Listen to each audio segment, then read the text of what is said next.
L'essor fulgurant du lithium, avec une augmentation de 30% en seulement 6 mois, propulse le Mali au cœur d'une compétition mondiale inédite. Dans un pays longtemps marginalisé, cette ressource précieuse devient un catalyseur stratégique. Sous la direction d'Ibrahim Traoré, le Mali ferme ses frontières et défie les puissances extérieures, transformant la crise en une opportunité géopolitique. Mais jusqu'où ira-t-il pour défendre les intérêts nationaux et comment ces décisions redéfinissent-elles la place du Mali dans la transition énergétique mondiale? La montée des prix du lithium a ouvert une nouvelle ère pour le Mali, un pays longtemps jugé périphérique dans la compétition mondiale des ressources naturelles. Cette hausse de 30% en 6 mois ne constitue pas simplement un phénomène économique. Elle représente un virage stratégique majeur pour le pays sous la direction d'Ibrahim Traoré. En fermant ses frontières et en adoptant des mesures radicales, le Mali envoie un signal fort au reste du monde. L'enjeu n'est pas seulement économique, mais aussi géopolitique. Le Mali, autrefois marginalisé, devient désormais un acteur incontournable sur la scène mondiale, contrôlant une ressource clé pour la transition énergétique mondiale. Les décisions prises en 2025, comme la taxation exceptionnelle et la révision des contrats miniers, se révèlent être des leviers de pouvoir. Ce retournement de situation soulève une question fondamentale. Comment un pays en crise peut-il redéfinir son destin et s'imposer comme un acteur majeur sur l'échiquier mondial? Au début de l'année 2025, le Mali a fait une annonce surprenante. Une estimation officielle confirme la présence de près de 100 000 tonnes de lithium dans le pays. Ce chiffre marque un tournant décisif. En l'espace de 6 mois, les prix du lithium ont augmenté de 30%, transformant ce métal en un enjeu stratégique majeur à l'échelle mondiale. Mais derrière cette montée des prix, une autre dynamique se dessine. Les pressions internationales sur le Mali se multiplient.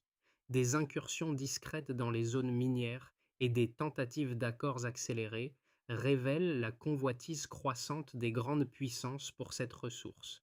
C'est dans ce contexte que les décisions prises par Ibrahim Traoré prennent toute leur signification.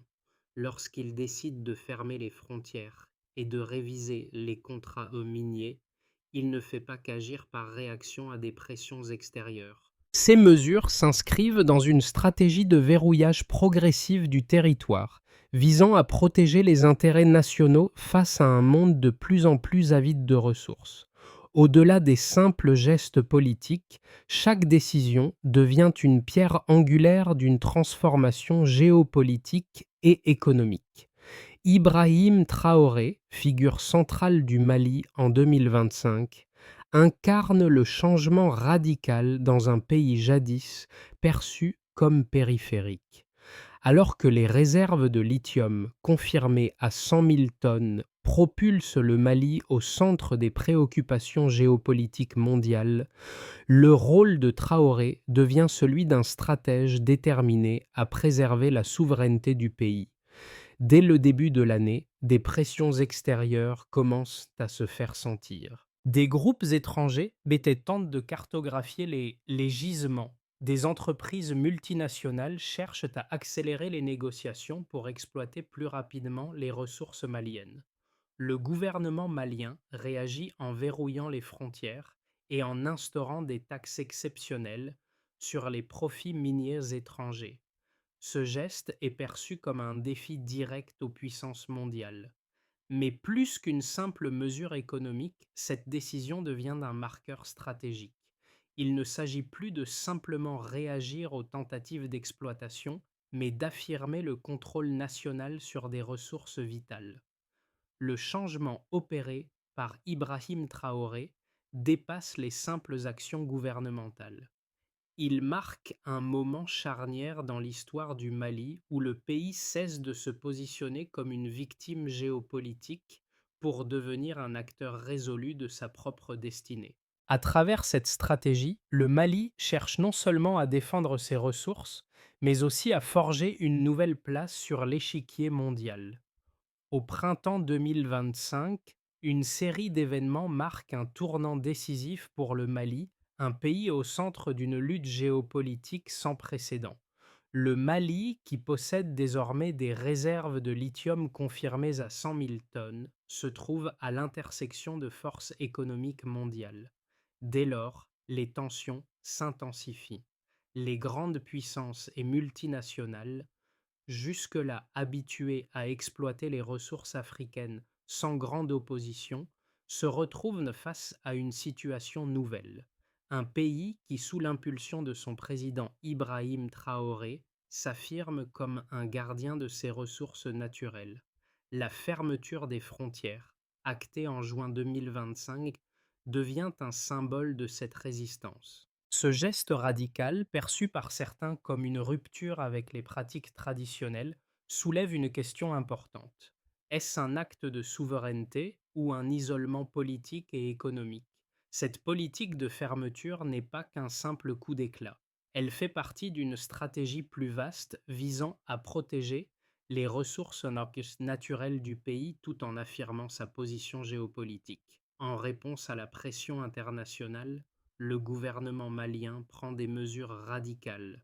Le pays impose une taxe exceptionnelle sur les profits miniers étrangers, un acte de défiance ouvert envers les puissances internationales. La réaction ne se fait pas attendre. Les entreprises multinationales protestent, certaines menacent de suspendre leurs opérations, tandis que d'autres tentent de négocier des exemptions. Cependant, le gouvernement malien reste inflexible. Ce refus de céder face aux pressions extérieures reflète une détermination à préserver la souveraineté nationale tout en envoyant un message clair aux puissances mondiales. Le Mali ne sera plus une simple terre d'exploitation, mais un acteur incontournable de la transition énergétique mondiale. Au fur et à mesure que les tensions augmentent, des groupes étrangers tentent d'infiltrer les zones minières, des incursions militaires sont signalées et les pressions diplomatiques se multiplient. C'est dans ce climat de tensions croissantes que le gouvernement malien renforce la sécurité dans les zones stratégiques et active des mécanismes de défense communautaire pour protéger l'accès aux mines.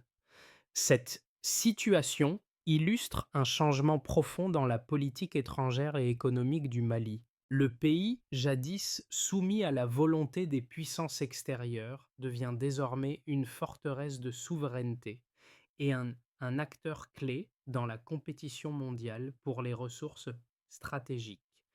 Ibrahim Traoré, par sa vision, incarne cette transformation. Le Mali, fort de ses ressources minières et de son pouvoir de négociation, redéfinit les règles du jeu. Les événements qui suivent témoignent d'une guerre économique en cours, où le pays fait face à des choix difficiles, mais nécessaires pour assurer sa place sur l'échiquier mondial.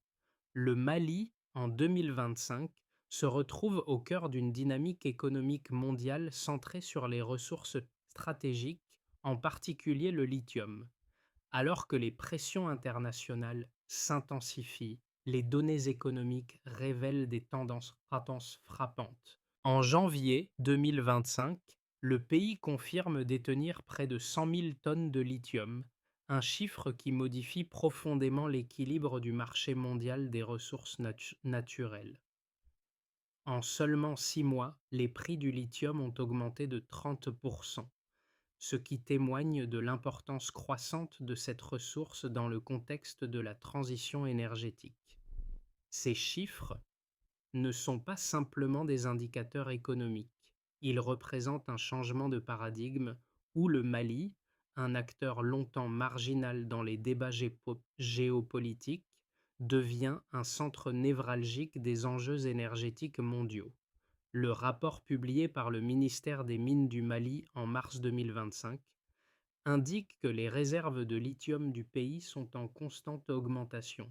Les estimations révisées montrent que la valeur de cette ressource continue de croître, rendant le Mali indispensable dans la chaîne d'approvisionnement mondiale des batteries et autres technologies des vertes. Cette hausse de la demande mondiale de lithium est étroitement liée à la croissance exponentielle des industries des véhicules électriques et des énergies renouvelables, où le lithium joue un rôle central. La transition énergétique mondiale rend cette ressource d'autant plus stratégique, et le Mali se positionne désormais comme un acteur incontournable. Cependant, les chiffres ne se limitent pas à l'augmentation des prix ou des réserves.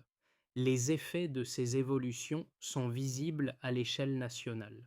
Un rapport interne du gouvernement malien révèle que l'économie du pays a connu une augmentation significative des recettes fiscales grâce aux taxes exceptionnelles sur les profits miniers étrangers. En juin 2025, le Fonds souverain national a été créé, un mécanisme destiné à redistribuer les recettes générées par les ressources minières aux populations locales. Ce fonds a déjà investi plus de 100 millions de dollars dans des projets d'infrastructure et la création de nouveaux emplois dans les zones minières a permis de réduire le taux de chômage de 10% en seulement 6 mois. Ce changement économique s'accompagne d'une réduction des inégalités sociales. Les données recueillies sur le terrain montrent que les communautés vivant près des sites miniers bénéficient directement de cette nouvelle dynamique économique. Grâce à des programmes de formation financés par le Fonds souverain, de nombreux Maliens obtiennent désormais des compétences spécialisées dans les métiers liés à l'exploitation minière et à l'énergie, ce qui leur permet de participer directement aux bénéfices économiques générés par les ressources naturelles. La redistribution des richesses s'intensifie et, dans certains cas, des villages entiers voient leur infrastructure améliorée grâce aux investissements issus des recettes minières. Le débat autour des mesures prises par Ibrahim Traoré et plus généralement autour de la politique du Mali en matière de souveraineté énergétique soulève des arguments opposés, chacun ayant ses fondements solides. D'un côté, les partisans de la ligne dure, soutenus par la direction du président Traoré, considèrent que la fermeture des frontières et la révision des contrats miniers ne sont que des mesures nécessaires pour protéger les ressources stratégiques du pays. Ils soulignent que les grandes puissances internationales, jusque-là en position dominante, cherchent à exploiter les ressources naturelles maliennes sans bénéfice tangible pour la population locale. La mise en place de la taxe exceptionnelle sur les profits miniers étrangers, par exemple, est perçue comme un acte de souveraineté économique, une manière de s'assurer que les bénéfices de l'exploitation minière profitent d'abord aux Maliens. Ces défenseurs de la ligne dure estiment que l'indépendance énergétique du Mali est la seule voie possible pour assurer une croissance économique durable et renforcer sa position géopolitique. D'un autre côté, les critiques de cette politique jugent que le Mali se ferme dans une posture d'isolement qui pourrait freiner son développement à long terme. Ses opposants estiment que l'isolement progressif du pays pourrait entraîner des conséquences néfastes sur l'accès aux investissements étrangers et à la modernisation des infrastructures. L'absence de coopération avec les puissances économiques internationales pourrait, selon eux, limiter la diversification de l'économie malienne, la rendant trop dépendante des ressources minières. De plus, les tensions diplomatiques croissantes risquent d'entraîner des sanctions internationales, nuisant ainsi à la croissance économique du pays. Selon ses opposants, une diplomatie plus ouverte et des accords commerciaux équilibrés seraient essentiels pour permettre au Mali de naviguer dans ce nouveau contexte géopolitique. Ainsi, bien que les deux points de vue aient des arguments convaincants, la politique d'Ibrahim Traoré repose sur l'idée que, face à la montée en puissance des ressources naturelles, il est impératif pour le Mali de prendre le contrôle total de ses richesses. Ces décisions, bien qu'impopulaires à l'international, sont perçues comme un mal nécessaire pour préserver la souveraineté du pays et répondre à une logique de protection de ses intérêts nationaux dans un monde de plus en plus interconnecté et compétitif. Le Mali, sous la conduite d'Ibrahim Traoré, marque un tournant stratégique majeur dans sa politique énergétique. Ce moment décisif se matérialise par la création du Fonds souverain national, annoncé en août 2025.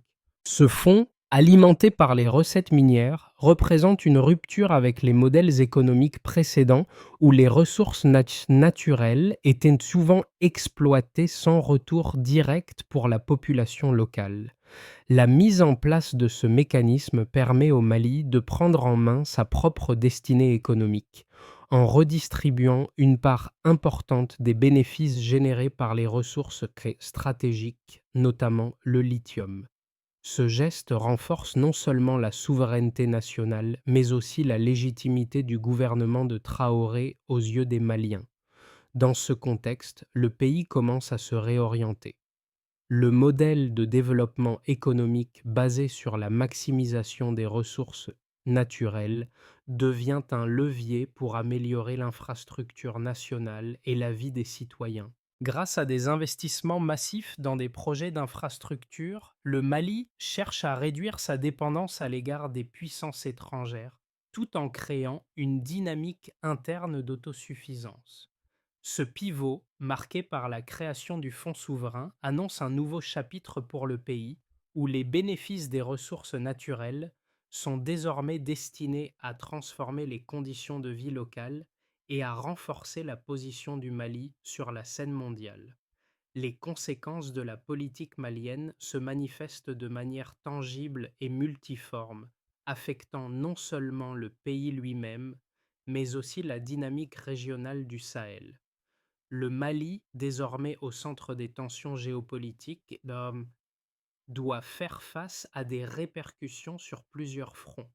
Les premières conséquences notables touchent l'économie nationale.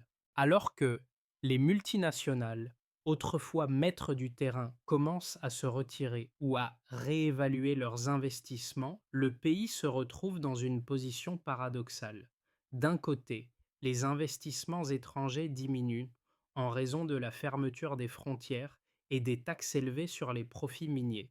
De l'autre, le Mali cherche à attirer des partenaires régionaux et à favoriser les investissements locaux afin de maintenir une croissance économique malgré les tensions croissantes.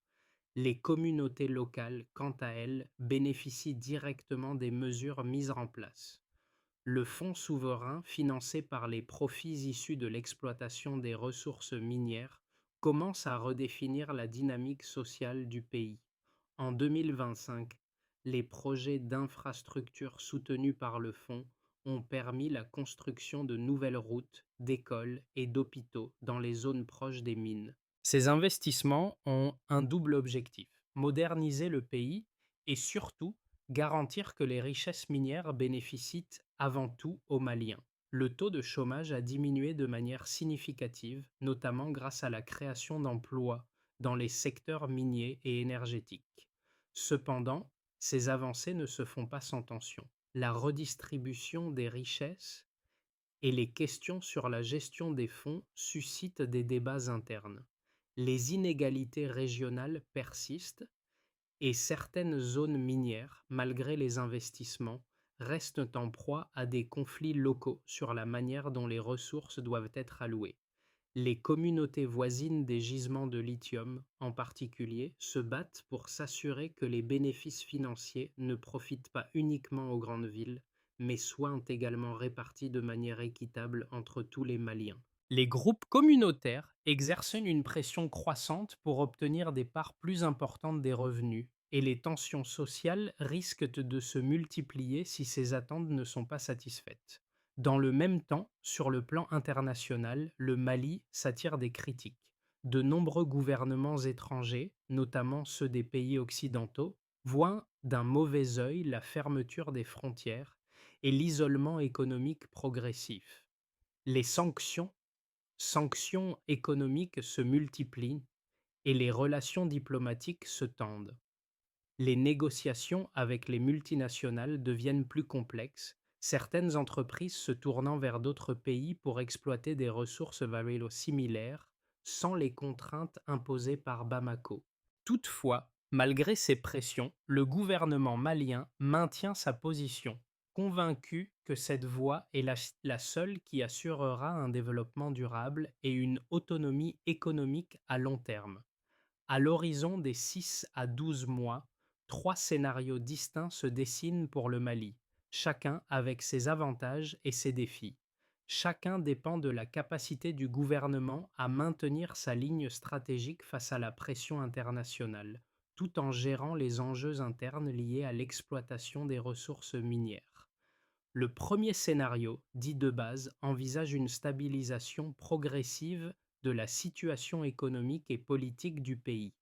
Le Mali, après un processus de consolidation interne, continue de tirer parti de ses ressources minières tout en minimisant les risques d'une guerre économique prolongée avec les puissances internationales. L'isolement temporaire du pays, en particulier par la fermeture des frontières, semble produire des résultats positifs, notamment à travers l'augmentation des investissements locaux dans les secteurs miniers et énergétiques.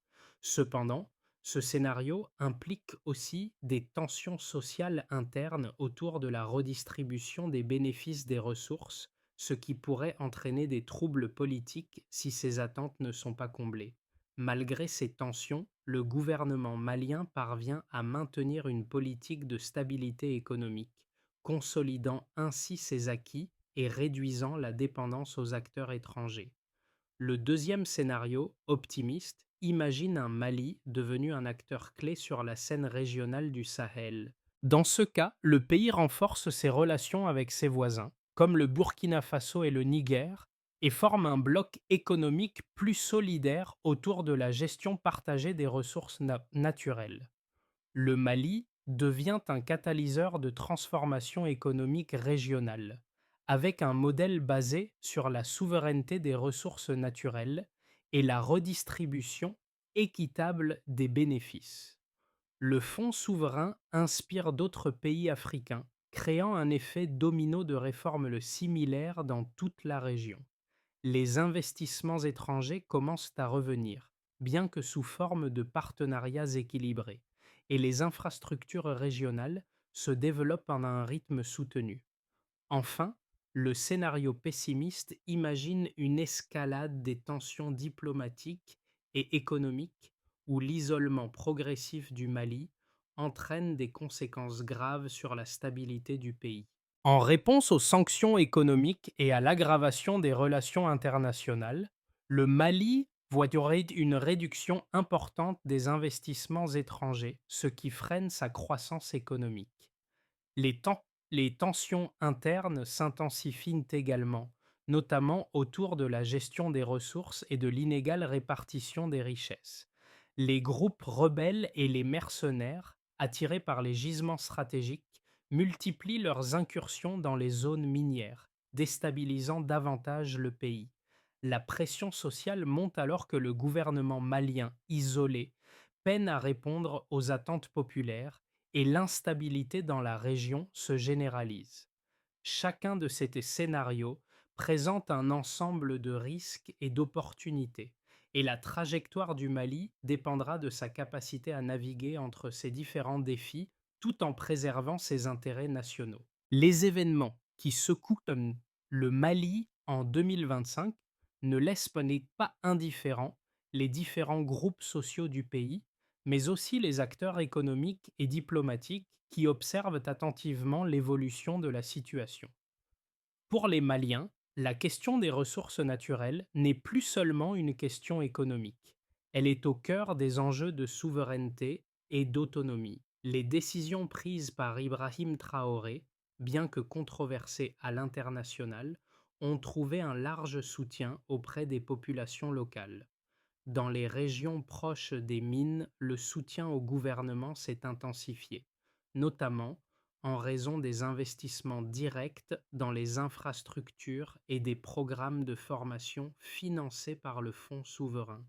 Les jeunes générations, longtemps exclues des chaînes de valeur économique, voient dans ces réformes une opportunité de sortir de la précarité. Grâce aux formations techniques liées à l'exploitation minière et aux énergies renouvelables, elles accèdent à de nouveaux métiers porteurs d'avenir. Le chômage, historiquement élevé dans ces zones, a diminué de manière significative et l'espoir d'un avenir meilleur devient palpable pour ceux qui, auparavant, étaient laissés pour compte. Pour les petites entreprises locales, souvent marginalisées par les multinationales, la situation actuelle représente une occasion de se redéployer et de s'intégrer dans une économie plus locale et plus équitable. Ces entreprises bénéficient de l'environnement plus protectionniste mis en place par le gouvernement malien et voient dans les mesures de Traoré un moyen de renforcer leur rôle dans la chaîne de valeur minière. Cependant, ces évolutions suscitent également des interrogations. Si les bénéfices sont palpables pour certains, la question de la redistribution des ressources à l'échelle locale demeure un sujet de débat. Comment garantir que les avancées ne profitent pas seulement aux grandes villes, mais qu'elles atteignent également les zones rurales, souvent oubliées? La solution aux défis complexes que représente la gestion des ressources naturelles du Mali réside dans une approche à long terme, centrée sur la durabilité et l'équité. Tout d'abord, l'une des étapes cruciales est de consolider les gains obtenus grâce au fonds souverain en l'élargissant à de nouveaux secteurs économiques. En parallèle, il est essentiel de renforcer les capacités de gestion des ressources au niveau local en formant des gestionnaires compétents qui seront en mesure de superviser les investissements dans les infrastructures tout en assurant une redistribution équitable des richesses. Le financement des projets d'infrastructures comme les routes, écoles et hôpitaux dans les zones minières doit devenir une priorité. Deuxièmement, c'est crucial de mettre en place des mécanismes de transparence et de reddition de comptes pour éviter les abus et garantir que les bénéfices des ressources naturelles profitent réellement aux populations locales. Cela passe par une surveillance renforcée des processus d'exploitation minière afin de prévenir la corruption et de garantir que les taxes et redevances soient perçues de manière équitable. Troisièmement, la diversification économique doit être au cœur des priorités du Mali. Bien que les ressources minières, en particulier le lithium, représentent une opportunité stratégique, il est important de réduire la dépendance à ces seules ressources. Des investissements dans des secteurs, en secteurs comme l'agriculture durable, les technologies vertes et les énergies renouvelables permettraient de créer des emplois stables et d'assurer une économie plus résiliente à long terme. Enfin, la diplomatie régionale doit être renforcée. Le Mali, tout en restant ferme dans sa politique de souveraineté, pourrait profiter d'un rapprochement avec ses voisins du Sahel pour créer un bloc économique régional capable de négocier collectivement face aux grandes puissances internationales. Le Mali, à travers les décisions prises sous la direction d'Ibrahim Traoré, incarne aujourd'hui une rupture avec un passé d'exploitation et de dépendance.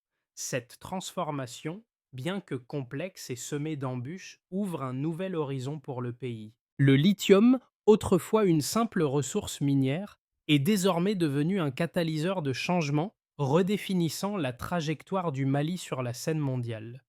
Ce n'est pas seulement une question d'exploitation des richesses naturelles, mais d'affirmer une souveraineté retrouvée, de reconstruire une nation capable de contrôler son destin.